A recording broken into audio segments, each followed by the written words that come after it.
Hi, everybody. Welcome so much to this little workshop that we're doing called Renovation Realities, Redesign Strategy for Home Buying and Home Ownership. One of the things we like to do here at Realty Collective is to hear other voices and other experts in this space to give our clients and people interested in this space expert advice about these topics. We do a lot of different ones. And when we met Makeshift, we thought this would be a perfect opportunity to do a little webinar to help guide some of our clients in their renovation realities that they're going to have to go through. It is a challenging time. A client just wrote us today saying, "Oh my God, you don't know what it's took for the last year for us to renovate our house.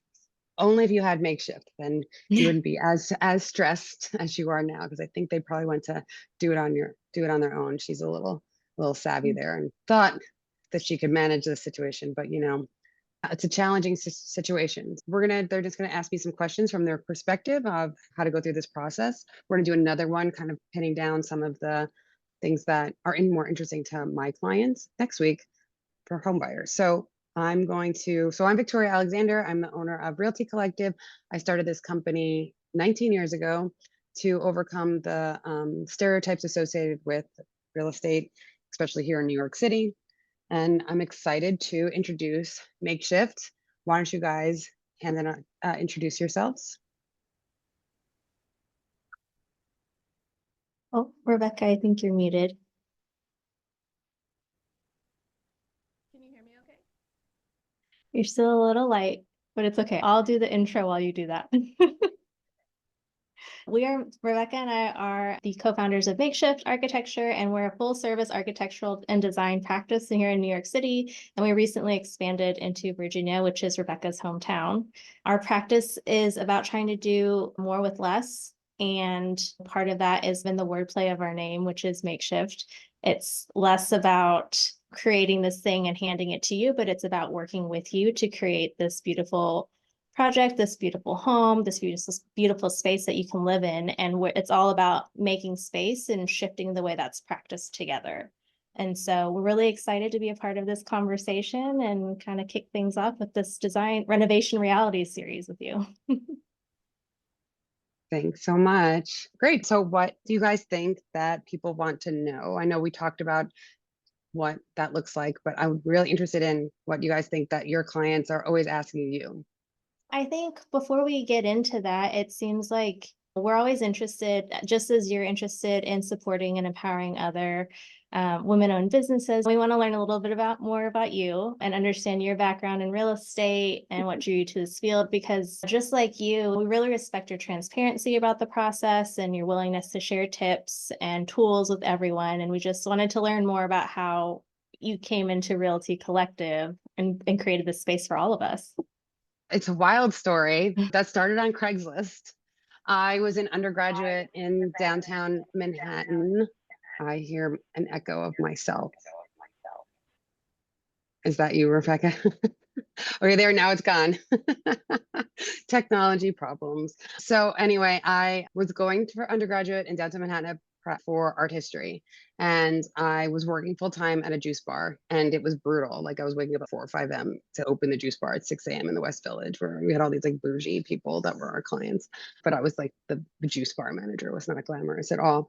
And I was like, I couldn't go through all of my exams and everything and still be able to work. It was just like I couldn't, the balance was not working for me. I was struggling with my grades and all that other stuff. So I found this, I was on Craigslist, because Craigslist was at the time for everything like the place to go. And even for real estate for a long time, like for a decade, 7, 8 years, that's when there was like a big shift to Street Easy, because Craigslist was like the place.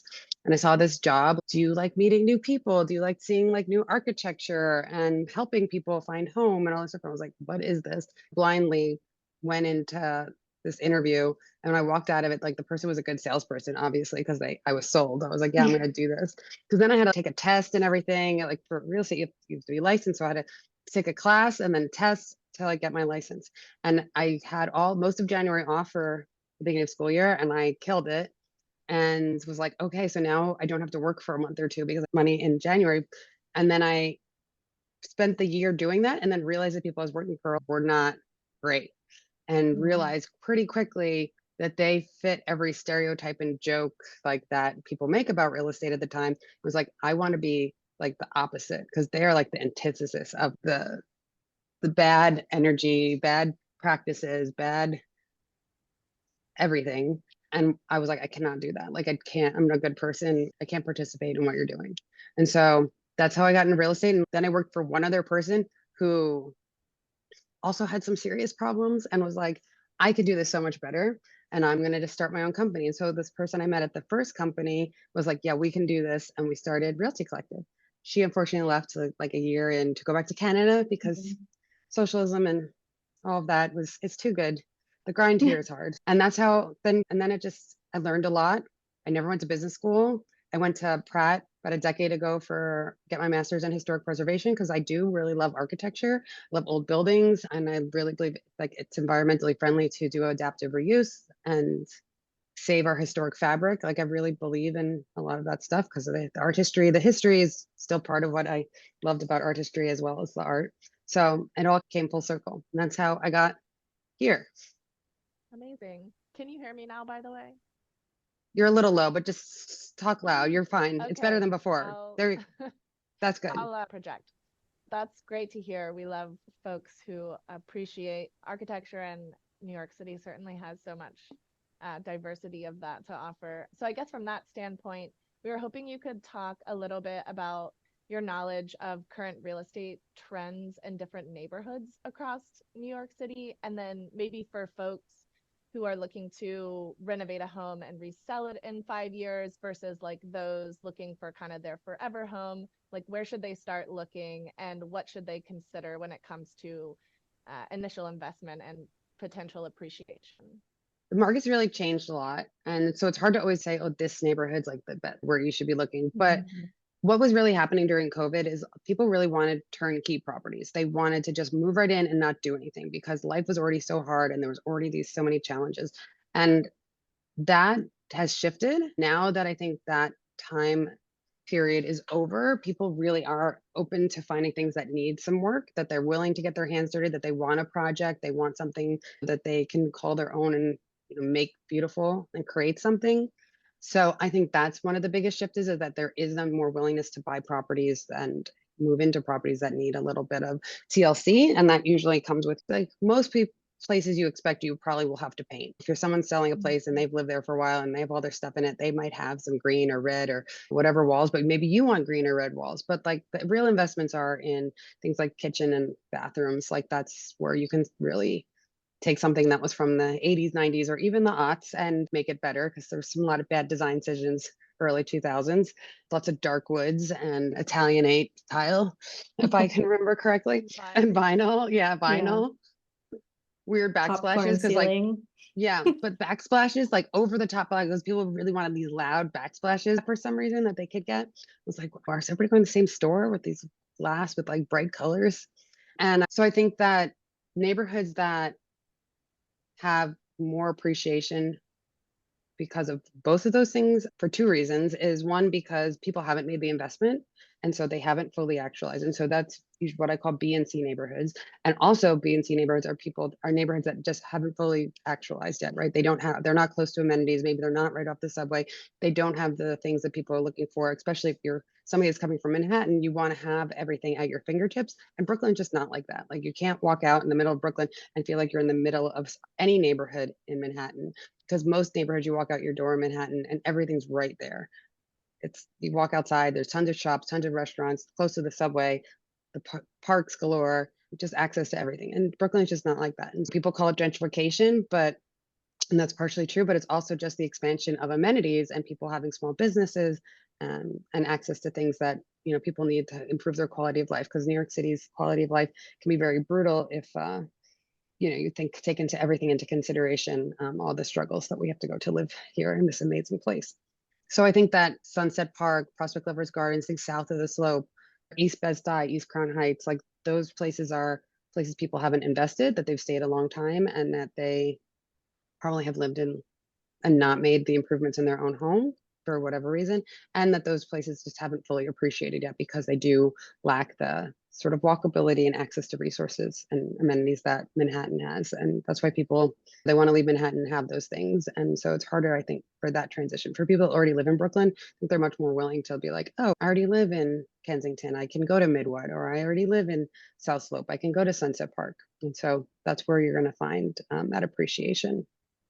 Yeah, there are so many beautiful brownstones in Sunset Park. Like I want people to expand their conception of Brooklyn is Williamsburg, or Brooklyn is Cobble Hill, or Brooklyn is Park Slope.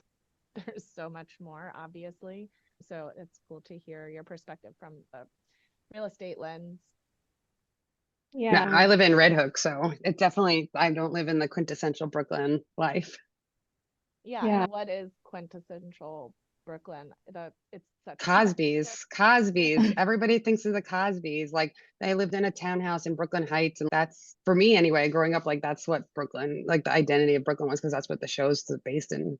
One of the only shows I know that was based in Brooklyn. Yeah. Yeah, for sure. It's also interesting just to hear that like amenities play such a big part of like decision making too for home buyers. It's just yeah, it's just interesting because I don't know if I would have thought of some of that for myself as well. People like really are, had a client last year that moved into one of those full service buildings, because there's not a lot of full service buildings in Brooklyn. And this was one of those extreme full service buildings where they Mhm. have a karaoke room in the first floor, and they have a yoga room and a gym and a party room and two or three different like kitchen places within the building for you to rent out to host people, because your apartment's a lot smaller, because you're getting a lot more other shared spaces that the building developers have curated for you.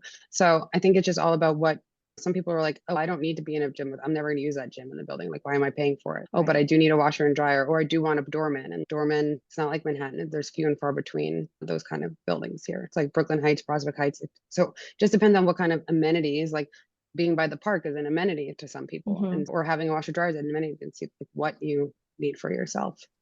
Yeah, it seems to be so variable. I feel, in my view, some of those amenities in terms of getting everything in one building is almost like a red flag in some ways. If you're having to add all these bells and whistles onto something to draw people in, what is missing and just the bones of the building, I worry a little bit about just a loss in kind of the general character and charm when we're just putting together these kind of developer buildings that just have like every amenity There, you could possibly There's ask not a lot for. of them. There's 5 in Brooklyn. Yeah. Like there's not a lot of them. And I think that it's Can you give those an buildings. example? The one I sold was on St. Mark's. Okay. I would Mhm. have to look up the address because it was a minute ago. I do a lot of transactions. So it was on St. Mark's. Maybe Farrah can pull or talking. If I start typing now, this isn't gonna, the rest of this won't go well. I'll be like, now I'm in my No, computer. you're fine. Yeah. But my clients knew they wanted that. Like they knew, because I Mhm. was like, oh, what about? And they're like, nope. And I was like, okay, I'm listening. Like I'm following your lead. Doesn't make sense to me. I'm not want to pay for that. They're so happy too. I've seen them down in Red Hook. Like they knew that they would use those things because they lived in a building now that they used everything in their building, and they Mhm. knew that that's what they were willing to pay for. Because I tried to show them other stuff, but they knew what they wanted, and that's great. I'm like, okay, I Yeah. have to live here. You don't have. I don't have to live here. You do. So I'm helping you facilitate what you want. This isn't what it's not about me. Amenities aside, I guess for the people who are interested in doing the renovations to their properties, like when you go through that process with someone, how do you help identify what the renovation potential is? From your perspective, are there red flags that they should be looking for versus green flags? And how do you suss that out with your clients? For renovation. So one is Mhm. always co-ops, right? There's something called alteration agreement that's part of Mhm. renovating a co-op, and so there's a lot more steps involved and processes and approvals you need, and some of those are easy in some buildings and hard in another. And so the red flags is the management just when we're asking for due diligence material. This is us also after we have an accepted offer. So you're already going down that path. But before you have an accepted offer, you can, even though you have the accepted offer, you can still bail. So if they're like, oh, I have to renovate, and now you're seeing that like the management company is like dragging their feet and making things difficult or not being responsive, and you want to renovate, like you might take a pause and be like, oh, you know what? I know we have an accepted offer. Either give me a credit because this is now a red flag, or we need to renegotiate some other thing else, or I need this special clause in my contract from your lawyer, or you can run for the hills and say, you know what, I need to dodge this bullet and go on to something else. So those are usually the red flags, like if the manager company's there, and mostly for co-ops. Honestly, other things is like things that come up in your inspection. Are you doing an inspection and listening to what the inspector has to say? We've brought in this expert for them to tell you what possibly could happen. Are you okay with the risks associated with what they're telling you? And with new construction, I think that like new construction and old buildings both come with, I think new construction is that there's this expectation that you're going to have less problems because it's new construction, but it's usually just as much. Like I live in a brand new house and I fixed almost all of it, I feel like. Because I think the materials that people use are just not made the same way that they were back in the day, and people aren't using quality materials and they're trying to make a buck off the situation. So they're cutting corners. So you have to be prepared for what the risks are involved with moving forward with something with new construction, even new construction, like 90s new construction, definitely. Yeah, I would say that's like a plug for a good designer and like Yes. to make sure that there's quality control in the materials and the performance of the building. And when you were 100%. talking about the alterations agreement, it was reminding me of this project I worked on before Makeshift, an old printing building in Chelsea that was converted into residences. And their alterations agreement was detailed down to things you would expect, like the window types, but then the exact window, it wasn't a landmarked building and it wasn't in a historic district, but because of the alterations agreement, you could only use one type of window. So we had to fight just to get a high performing window. And then on top of that, we wanted to put in mini splits because they're efficient, and we were able to route the condensing unit to the roof, but the building wouldn't let us put the condensing unit on the roof because of all of the kind of rules and Liabilities around that, and just the tiny amount of space it took up. Yeah, it's interesting to go through that in detail with your designer and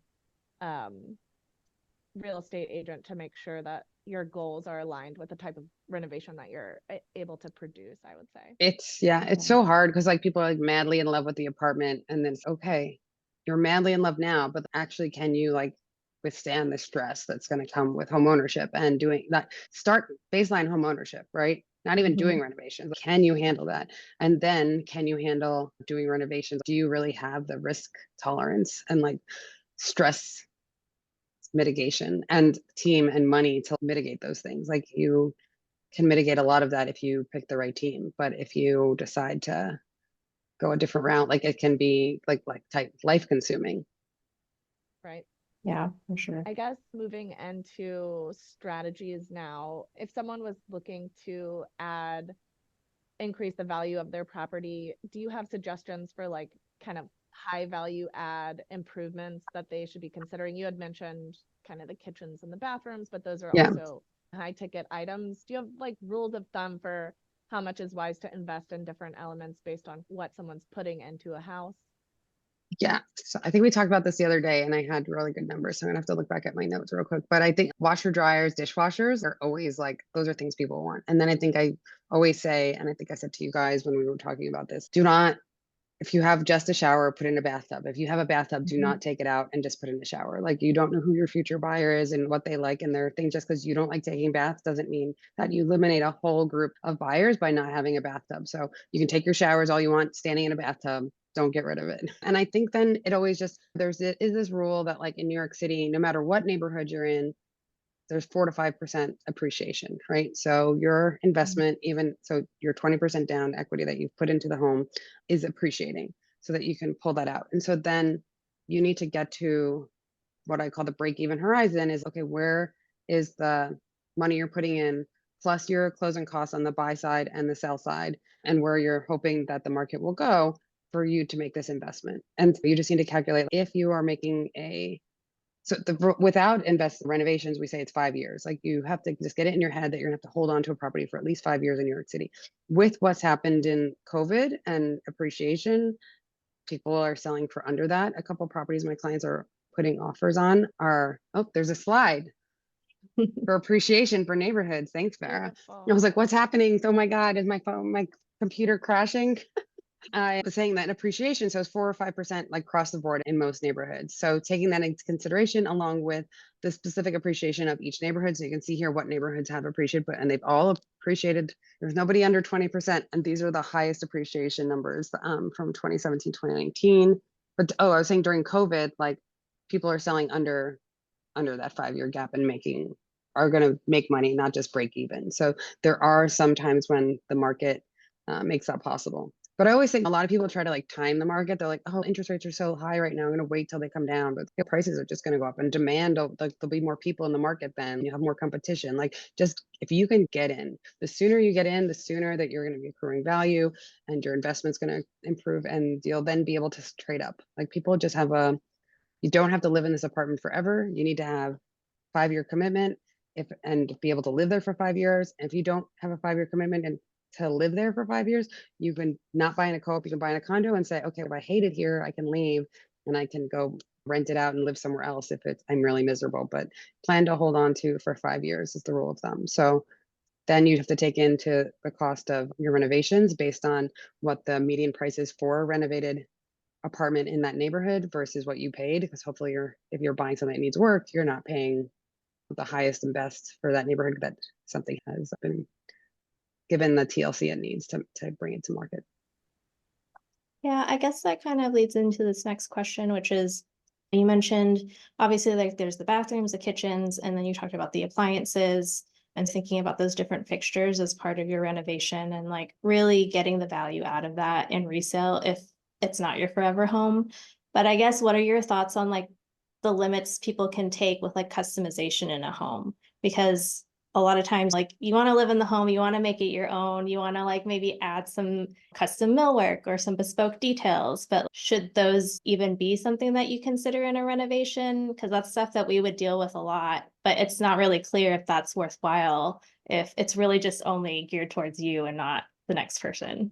So the things that are geared towards the next person, people like, and if you're in the right kind of building, like if you're a new construction and you're adding in like crown molding and an exposed brick wall and other things like that, probably not going to match who the buyer is for the rest of the building. But people do really appreciate like charm and character, and especially with older buildings. So if you're living in a pre-war building, adding in those things makes sense. Do not put an exposed brick wall in your like 20 new construction building. You're not going to see a return on that investment, and somebody might come and rip it out. Also, but just and make things like, you want the historic detail to match the building, but also then don't put in like bright red tile. Like, you need to make choices that have an appeal to, if you are concerned, if you're a person that like, most people that have money, doesn't matter. They want what they want, right? Okay, I'm going to get the bright red tile. I'm going to live here. My friend, I sold her apartment. She's like, I'm going to die in this apartment. I'm getting yellow backsplash. It's my color. I'm like, okay, whatever. You're going to make this like very specific aesthetic, but she knows she still hasn't moved in like a decade. I think I sold her house before I bought mine. So I'm 15 years. So if you know that, and it doesn't matter to you because you want you're going to be here a long time and you're not worried, you want it to be how it is where you're there, go ahead, pick those things. But if you're like worried about, okay, I'm going to have to upgrade, what investments, what renovations should I do that will not hurt my resale value when I need to sell in 5 years, so I could move from a 1-bedroom to a 2-bedroom because I had a kid, or I move from a 2-bedroom to a 4-bedroom, or like you have to move across neighborhoods for school districts, stuff like that. If you're trying to get the highest and best in a short amount of time and know that like it's not your forever place, pick simple things. I'm always like subway tile, simple, straightforward, like things that like people are attracted to in New York City, because there is a New York City aesthetic.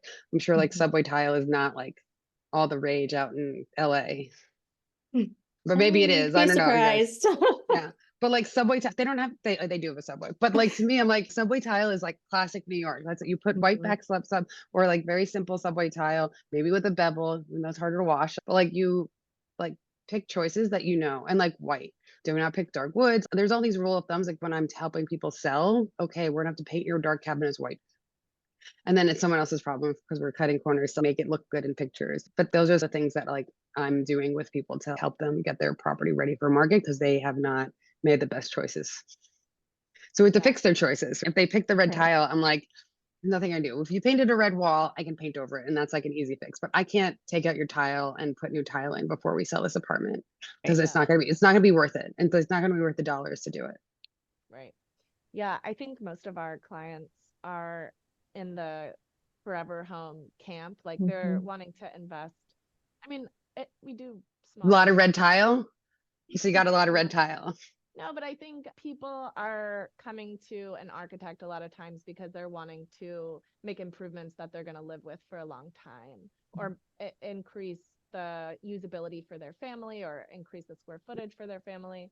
Do you get into like kind of feasibility with clients in terms of, I'm looking at these houses, but maybe I should also consider brownstones where I can have the potential to add that fourth story, or like a rooftop and a bulkhead, or I can have the potential to convert a basement? Are you helping clients think through that, or is that somewhere where you would bring in a designer to help with the home search process? I'm definitely telling them if there is FAR, which is usable air rights. So I'm like, okay, this is great. You can live in it like this for now. And when you're ready to expand and have the extra money, you can add this addition on because you have this space. So it's not perfect now, but you're going to be able to grow into this house, and you're just going to have to save up to do that renovation. So I think that some people can understand that, and it depends on the market like this and the neighborhood. Okay, is this a neighborhood where like if you're doing that in Cobble Hill, like you're already paying top dollar for a property, and you're gonna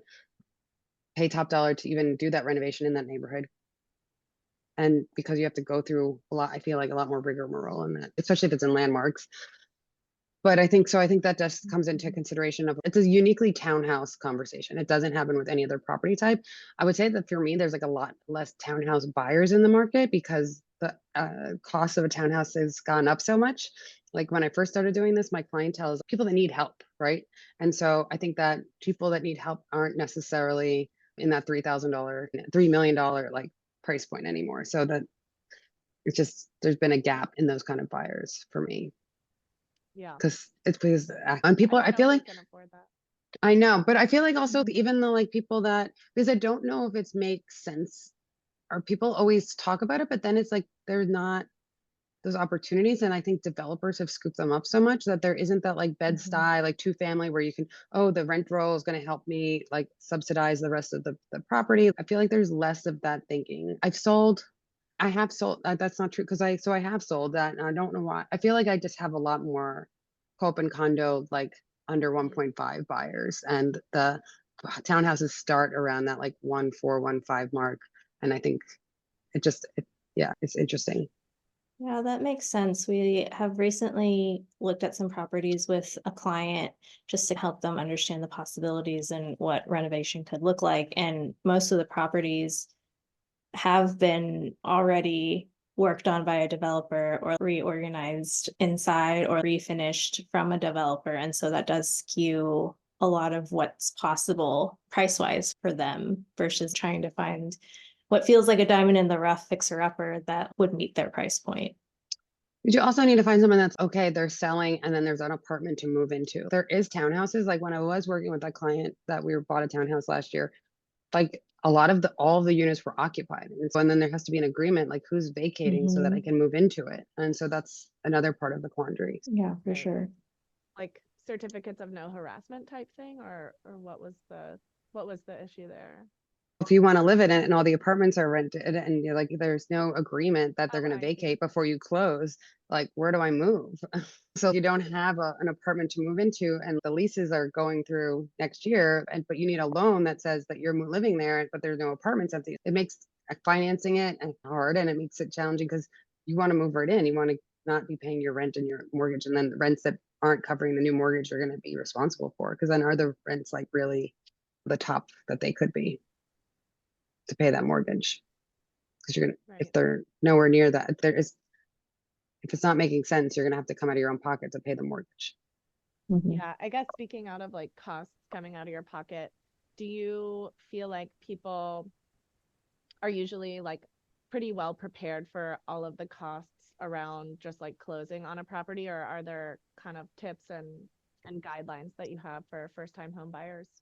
I send people like Excel sheets. I like go over what closing costs are, so that they are very like aware of what closing costs are going to cost them, because I think that people don't take that into consideration and empty their bank accounts, and then there's nothing left. It's lower closing costs for co-ops, 1 to 3%, and townhouses will be in that market too, because there's a lot less paperwork that goes in. But condos can be anywhere from 4 to 6%, somewhere in there, maybe for the buy side. I was like, it's up to 8%. It's 8% on the sell side. You want to take that into consideration, and then have money afterwards. I know most people, like when I bought my house, I'm like, house rich, cash poor, because I had to scrape it together to make it happen. And that's okay. Then I started doing the work, right? I've replaced, like I said, just told you guys, like in new construction, I've done a lot of work here. Did like planter boxes under the decks. I put in a side gate. I've had to do a lot of different things to improve it and to make my quality of life. And that all happened over time. I didn't do like a giant, oh, we're going to gut my house. It was like, oh, this is broken, I need to fix it. Very incremental. Yeah, Yeah. I think we are also finding that clients are looking for holistic design, but then a phased approach to construction. So wanting to have a comprehensive idea of what kind of the final outcome of the renovations, even if they don't all happen at once, so that you can consider it all together, and then maybe you tackle the kitchen first and then later do the addition project. So definitely. Are people still doing those? I was one townhouse that did it, that I sold a bunch of apartments in, that had that like internal vacuum, where every apartment like had that like automatic thing that you could suck in, and the vacuum just went to some weird other space. Have you heard of that? No. I've heard Oh of my, it, but I don't know that's necessarily, at least it's not a trend that we've been seeing in yeah. our work. Yeah, This that's wild though. developer must have seen it on like at some design fair or something and thought it was so cool. I was like, okay, sure. People are gonna be excited about that. I don't know if it was part of a passive. I want to say like it could have been in a passive house, because like they have some sort of air thing like that, but maybe it wasn't. There's so many properties now; they're all just merged in my head. Well, passive houses should be like very dust free, right? Yeah. Yeah, That would be- but yeah, they should be dust free. That's the hope. You're in the bubble. You're literally supposed to be in a bubble. well, with very good air supply. Um, yeah. Do we have other questions? I'm trying to think. I guess like the question next, and maybe wraps us up and leads us into like questions from the audience, but for someone who is looking to start that process of home buying, whether it's their first home or their forever home, and they want to work with you, how should they prepare for that? And I think also we talked about this recently, but I know you have this quote that you like to include in your onboarding package with clients too. And I don't know if you could speak a little bit to that. Oh, preparing for the emotional roller coaster. Yeah. Oh, and I think I read you guys the long verse, Murdoch moving in down the block, because I always just prepare people like, this is an emotional roller coaster. You have to prepare yourself for the emotional weather. Like, this is one of the largest transactions you will ever make, and that you're going to fall in love with the apartment. You might lose it, you might get it, and you might find something else that's going to be heartbreaking. You're going to feel like the seller's like negotiating too hard and taking advantage of yourself. Oh yeah, steal yourself for your emotional weather. Thanks, Farah. That everything's not going to go smoothly, and you just need to prepare yourself for the bumps. And that's your own bumps too. And you're like, oh, my mother hates it, and now I hate it, because I thought I loved it, but like now her opinion has totally changed my whole perspective. Or like you're getting a new job, like you're like, offer accepted, you got fired, you're getting transferred. Like all these things can happen. Life is still happening. So just steel yourself for being prepared to go on this journey where, there's lots of different things. But the most, like working, my whole job is to make this as least stressful as possible. Working with an expert, it can prepare you for every situation. So we're putting these offers in with my clients. I'm like, okay, we're going to a bidding war. I need you to prepare yourself. Like, you might not get it, and we're going to put our best offer forward, and we're going to do everything right. But like, you're not going to regret. Like, you have to put in the number you're not going to regret. And that means, and that you're okay actually paying, because don't put in too much, and then be like, oh my God, I changed my mind. Or you can do that and just be like, okay, so if you feel that way, you have to feel that way right away, so that they can move on to their other offers, and like we exit the situation. So evaluate it. Be like, oh, are you going to really pay this number, or you just want to try to see if you can get it? Yeah, So for that's what sure. so preparing people to work together is like, I'm very straightforward and direct, and I like working with people that appreciate that and want that in a relationship. I'm a guide to you. We have a library of resources so that every step of the way you're having resources at your fingertips. I want to empower you to be educated.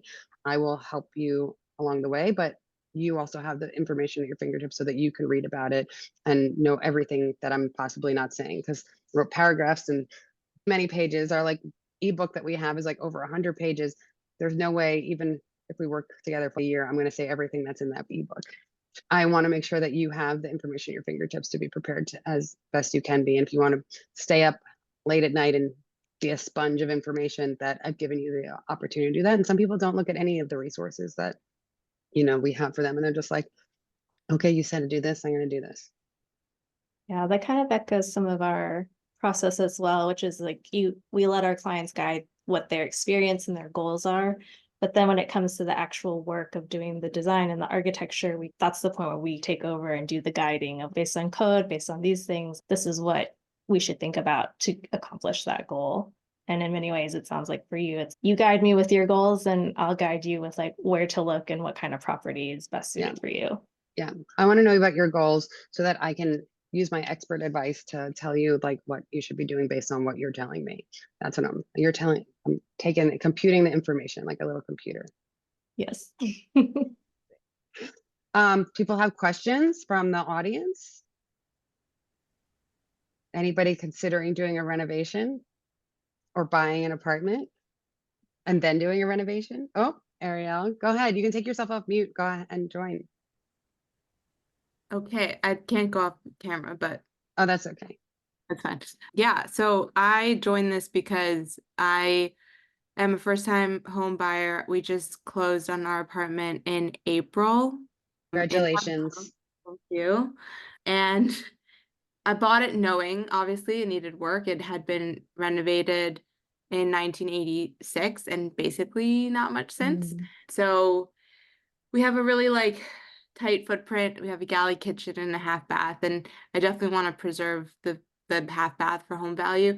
Anyway, long story short, we've been trying to embark on at least starting with the kitchen, which I know is a really big thing, and it's very intimidating. It's very expensive. I don't know where to start. I feel like I keep getting, do I need an architect? Can I just do it with a contractor? How do I trust people? How much should it cost? I'm like so overwhelmed by it. I like don't know where to start. But we want to live in our apartment. We don't, and it's not maybe While forever. you're doing the work? No, not, we can actually probably leave when we're doing the work, which is good. Oh, that's good. Because that's everybody I think does that. And it's like, you should really try to not do that. Yeah. And these guys agree. There's just so much toxins and extra stress. I would say if you feel already overwhelmed, it's only going to get more overwhelming because you haven't even started yet. And that if you have a full-time job, this is a full-time job. Part of it's project management, but also it's a lot of expertise to know that, oh, this is a normal bid and not a normal bid. So I think that it'd be worthwhile for you to talk to some experts and see if makes sense for you to do that. Because then, do you have a job? Yeah, I'm a product manager, so I do a lot of this for my full-time job, but I would love someone to guide me through the process, basically. Yeah, I think the benefit of a designer is that we're good at understanding systems altogether and then marrying those systems with an aesthetic vision and making sure that it performs well and is ergonomically functions well and everything all at once as a system. I think there are contractors who can do that as well, but that is the training of an architect and a good designer is to navigate the whole thing at once. I would obviously advocate for an architect, but there are definitely some great design build firms out there as well that have talented designers on staff that, would also manage the whole design and construction process. Yeah, Yeah, and I would, oh, go ahead. I was just gonna say the thing you said about phase design really hit home because that's how we've been thinking about it. We know we need to do the floors. Do we do it at the same time as the kitchen? Because it worked. Yeah, it really resonated. Yeah, I think it resonates with a lot of people because things are so expensive right now, and tackling a whole home renovation project can very quickly get expensive. And so having an overall plan and document that guides you to an outcome, even if you're only tackling one aspect of that at a time, can be useful. Yeah, and I would add on to that too. It really depends on what it is you're looking to do as well, like whether that's just wanting to replace the fronts, and you can live with that. That's also one pathway, but maybe you haven't considered that this layout could actually help open up or do more for your space and your dining room and your living room and how you interact within the home too. So that's another interesting way that we can always help you think through. I would say that Rebecca and I always like to tell our clients to be honest with themselves as well about what it is they really want to accomplish out of the renovation. And that, I think, sometimes reveals itself of how much planning you need to do to get to that point. And so I would maybe start with doing like a list of all the things that you want to do within the kitchen, and then talk to an expert and we can help you prioritize and suss out what actually makes sense for you in the long term. Cool, you taking on clients right now? Yes. Feel free to reach out to us. You'll get a follow-up email from all of us. I think that point, just thinking about, oh, you also want to do the floors. Oh, you also want to do this, is like having a holistic overview plan of, okay, what happens first? Because then you need to fix something, or something's not going to match, or, oh, I wish I like had the foresight to do that. And if you just, I've done so much work on my house, and there's definitely some things that have ended up like that. But I had, so I'll tell you guys the whole story. So I had my house got destroyed in Hurricane Sandy. And so all the work that I did on the first floor was like after Sandy work, where I got decision fatigue, like it's exhausting. I didn't have any experts like telling me. I was also homeless, like very overwhelming process. But so I tried to like, should redo my countertops now, but I've salvaged the old countertops. So there's like a line in the one plot where it's like not there. I got an upcycled cabinets from big reuse. I could put in like concrete floors, radiant concrete floors, but I didn't extend them to like the downstairs room. And then I decided afterwards not to use insulation on that back wall because it was brick originally. And I was like, oh, I'll just leave it open, because if water comes back again, I don't want that water to like that wall to get messed up. But now it's cold in that room, and there's no radiant heat floors and like all this other stuff. I'm like, okay, if I had just had somebody like helping me, push me. I had one friend that was like helping, but it was a mess because of Hurricane Sandy. But like it was a wild experience. So Yeah, just having that's a lot. foresight and overview of the whole project is like important for somebody that, I didn't have a job at that time because I was obviously homeless and all those things. But if you do have a normal life and you want to get back to it and actually not let this whole thing consume you, I think having that guidance is really important, because of the multifaceted parts of the things that happen that you just don't know. And I'll fix them eventually. Feel Any free to other reach out, questions? Victoria. I know. I have a giant hole in my wall right now because I'm like trying to find this leak that I think is resolved. Do you have any doggy door solutions for sliding glass doors? Sliding glass doors. I don't know that we've done one for a sliding glass door, but we've I know, it's definitely really annoying.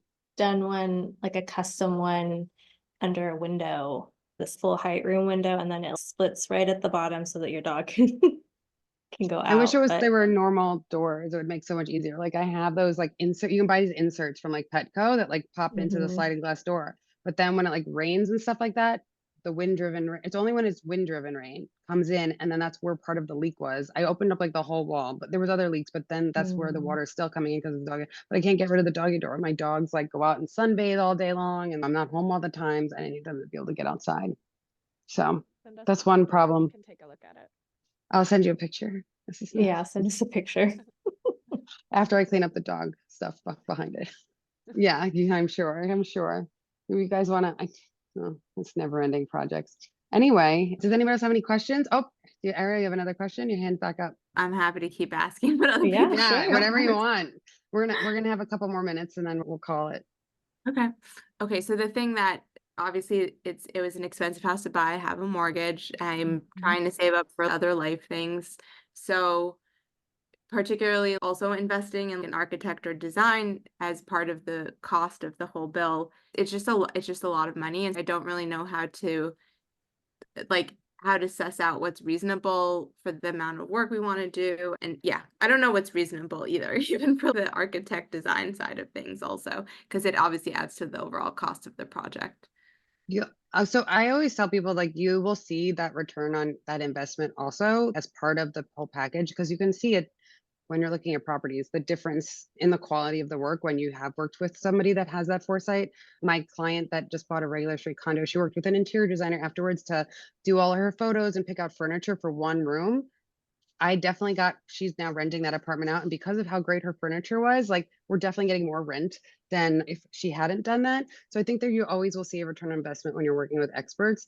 And I'm going to say something that I think I didn't say to you guys, but one of the things that I got away with for trying to finance thing was like 0% credit cards. If you like, I know HELOCs and like all that stuff, the numbers are really high right now. And if you can figure out how to not do it through a traditional way, if I have a gigantic that's how as a woman-owned business and in real estate, it was really hard to get small business loans. And so I always just was like, okay, I'm going to do it myself and I'll use 0% credit cards. This one's for 18 months and you pay at the front and then I would have the money at the end of it and figure it all out. And I think there's ways to do it that you can go outside of the box for. Yeah, and I would say just to touch on the kind of fee and what to expect there. Every project is different, but like we offer a range of packages. Our office offers a range of packages based on how you want to structure the proposal. So we can do hourly if that's a better approach, or we also offer fixed fee options. If you want to connect, we can talk a little bit more about the project and then help guide you on what the right fee structure would be for your type of project. But one thing we also do is help our clients plan for the other consultants that would be involved. Are you going to need a structural engineer? Are you going to need an expediter?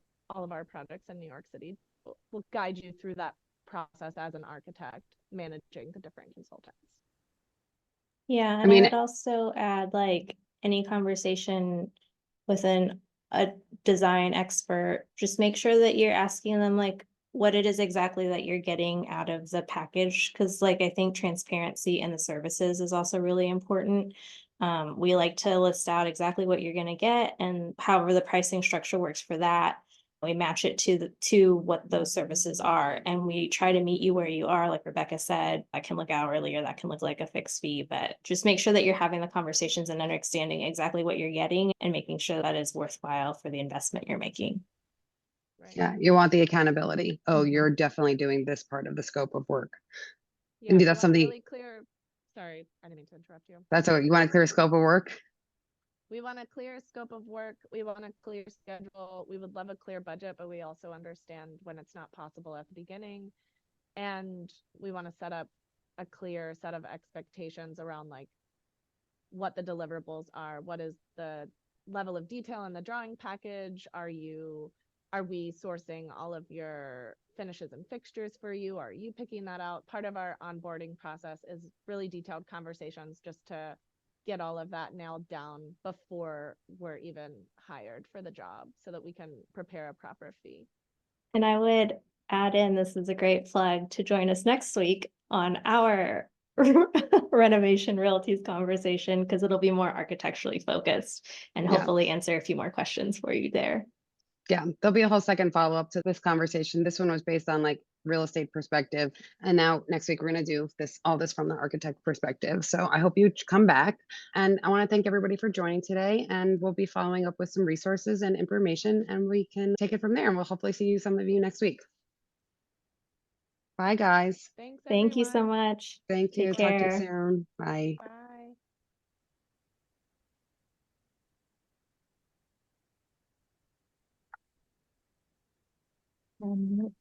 Is it just the three of us? I think so. Yeah, just the three of us. Yeah. Are you able to I'm edit going to stop. out the thing?